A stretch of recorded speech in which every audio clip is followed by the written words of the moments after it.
You're grinding harder than your father ever did. You've got tools he couldn't imagine, access your mother never had.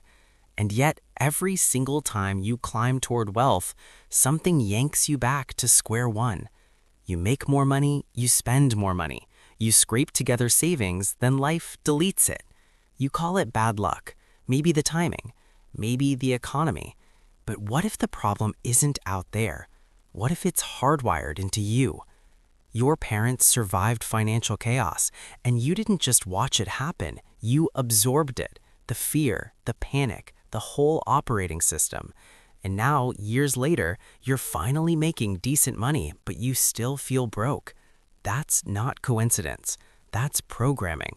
Today, we're breaking the code.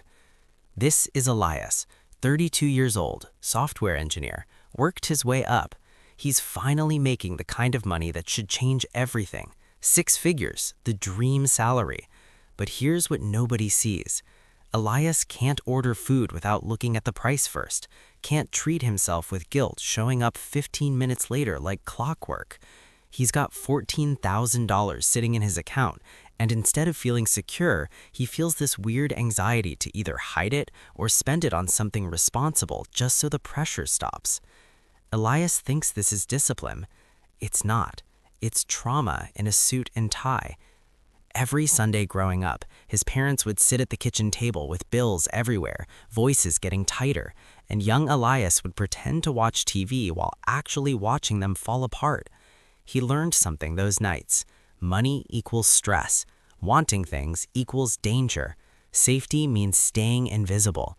Fast forward 20 years, different tax bracket, same fear. Scientists actually have a term for this now, scarcity mindset. And it's not some self-help buzzword, this is neuroscience. Researchers put people in brain scanners and showed them investment opportunities. The people raised in financially stressed homes, their amygdala, the fear center, lit up like a fireworks show. Their brain processed wealth building the same way it processes physical danger. Elias isn't being cautious with money. His body genuinely believes investing might kill him. Let me break down how this destroys you. Your brain runs 2 modes, survival or creation. When you grow up watching money cause pain, your wiring gets stuck in survival. You optimize for right now because tomorrow feels like a fantasy. You don't see a dollar as a seed that grows. You see it as a shield you hold until the next crisis hits. This creates something economists call the poverty premium.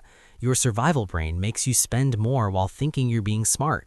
You buy the $40 shoes that die in 4 months instead of the $200 boots that last 5 years. You pay insurance monthly at high interest because paying annually feels impossible, even though it's literally 30% cheaper. You keep savings in an account earning 0 interest because at least you can refresh the app and see the number. Watch this math. 2 people, same salary, same work ethic. Person A keeps $20,000 in a checking account. Feels responsible, feels safe. It's visible. Person B puts that 20 in a basic index fund averaging 7%. 10 years pass. Person A has $20,000. Person B has $39,000. Same sacrifice, same discipline. One future has nearly double the money. And person A will look at person B and say they got lucky, took wild risks, had advantages. They won't see the truth. Their version of safety was financial slow death. They just died comfortable. Now let me show you the other side. Wealthy families run different software entirely. They've got what we call the wealth discount.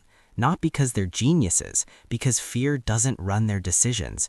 They buy bulk, pay annually. They use debt to buy things that make money, while middle class use debt to buy things that lose value. And here's the key part.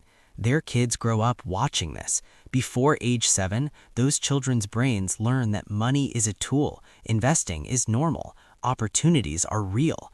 Your brain learned the opposite. Money is scary, investing is gambling, opportunities are traps.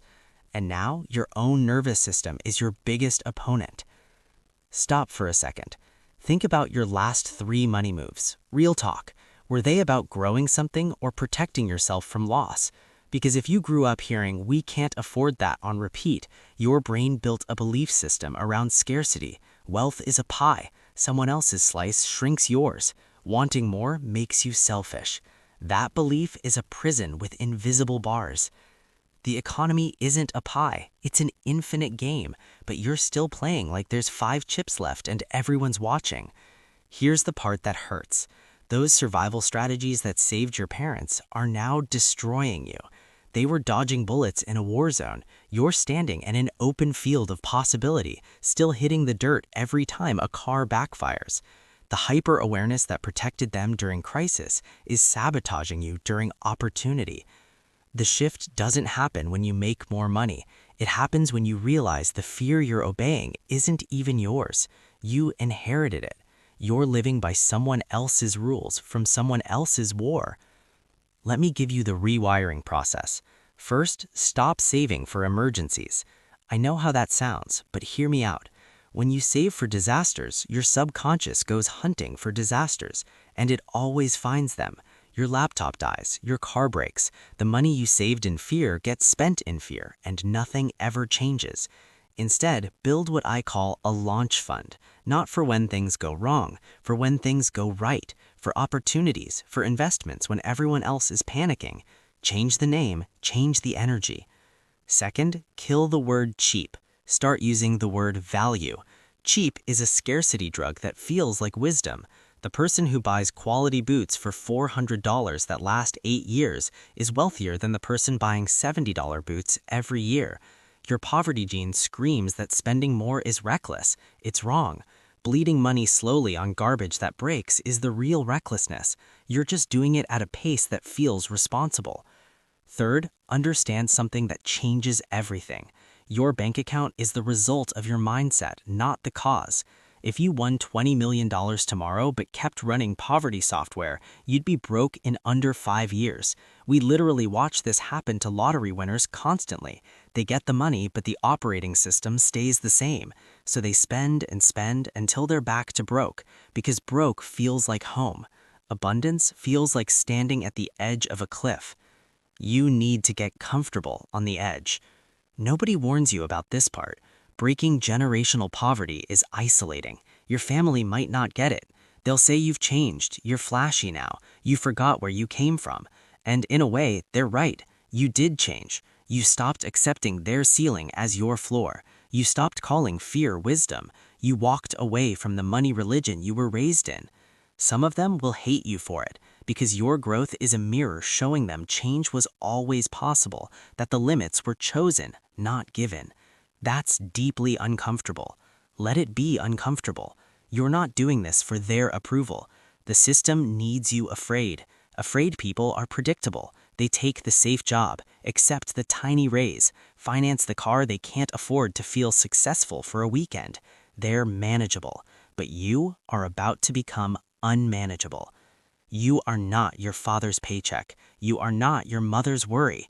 You got handed an operating system you didn't choose, but you can absolutely choose to delete it. Try this exercise. It's simple, but it breaks people open. Write down every money belief you think is a fact. Debt is always bad. Investing is just gambling. Rich people are greedy. I'm terrible with money. Next to each one, write where you heard it, not where it's true, where you first heard it. You're going to notice something that stings.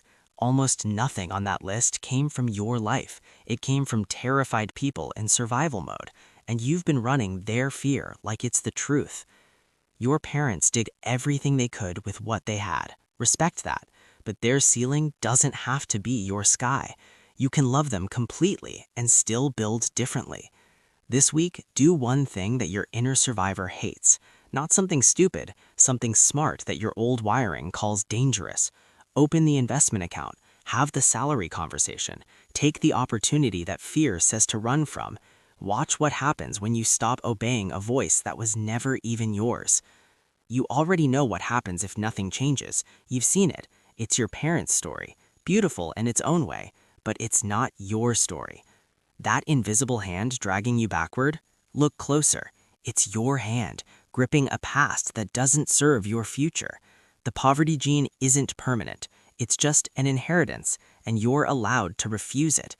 Your parents survived so you could do more than survive. They held the line so you could break it. Stop defending the baseline. Start building the empire. The world doesn't care about your bloodline. It cares about your decisions. One choice, today. That's where it starts. Not next month, not when you're ready. Now. The Alpha doesn't wait for permission to rewrite the game. The Alpha just